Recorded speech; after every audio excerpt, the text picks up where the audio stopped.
Le Club des Ex continue avec Benoît Bouchard à Ottawa, Lisa Fruilla, Jean-Pierre Charbonneau et Marie Grégoire en studio à Montréal. Et quelqu'un s'y invite, encore une fois. Au début de l'émission, c'était Louise Arel. Et là, c'est Dimitri Soudas, qui ne s'y invite pas, évidemment. Nous avons demandé une entrevue avec le bureau du premier ministre pour avoir une réaction à l'affaire Lisarette, appelons-la comme ça. Bonjour, M. Soudas. Bonjour, M. Durivage. Comment allez-vous? Moi, je vais très bien. C'est vous autres qui devez être un petit peu gênés avec cette affaire-là. Un deuxième ministre qui oublie des papiers importants quelque part, là, c'est gênant pour votre gouvernement. Est-ce que Mme Raitt va démissionner? Premièrement, il faut tout d'abord dire que nous prenons très au sérieux le fait que des documents classifiés ont été laissés derrière dans un studio de télé d'un réseau national. Nous avons regardé tous les faits. C'était important, bien sûr, de regarder tous les faits. Et en effet, ces documents ont été laissés derrière. La ministre Raitt a rencontré le premier ministre et bien sûr, le premier ministre a été mis au courant de tous les faits.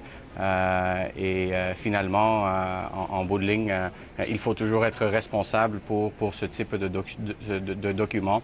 Et un des staffers, des attachés politiques de la ministre Raitt qui avait la responsabilité d'avoir les documents avec elle en tout temps, les a laissés derrière. La ministre Raitt a rencontré le premier ministre un peu plus tôt aujourd'hui, lui a offert sa démission, mais étant donné des faits que nous avons pu découvrir, le premier ministre a refusé la démission de la ministre Raitt. Et pourtant, c'était pour exactement les mêmes raisons, officiellement, que Maxime Bernier avait été chassé du cabinet. C'est parce qu'il avait oublié des documents secrets quelque part. Dans son cas, c'était chez une amie. Dans le cas de Mme Raitt, c'est dans une station de télévision, c'est encore plus grave. Même si ce n'est pas elle-même personnellement, elle est responsable de ses employés, non?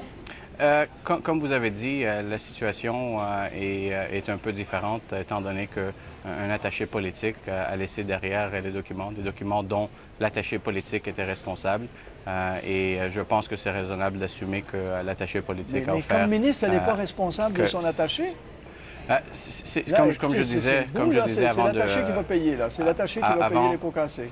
C'est important d'avoir des règles claires, puis les règles et les procédures en place n'ont pas été suivies, malheureusement.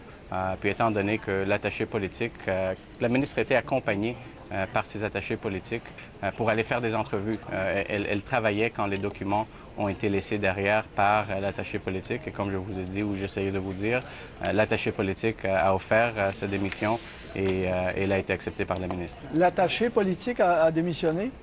Oui, c'est exact. Alors c'est elle qui casque? En bout de ligne, comme je vous ai dit, il y a des procédures en place, des procédures qui sont claires. C'est des documents qui étaient classifiés de façon importante et la personne responsable a assumé les responsabilités comme il faut le faire. Bien, merci infiniment, M. Soudas. Merci d'avoir pris le temps de parler. Bonne journée. Bonne journée à vous, monsieur.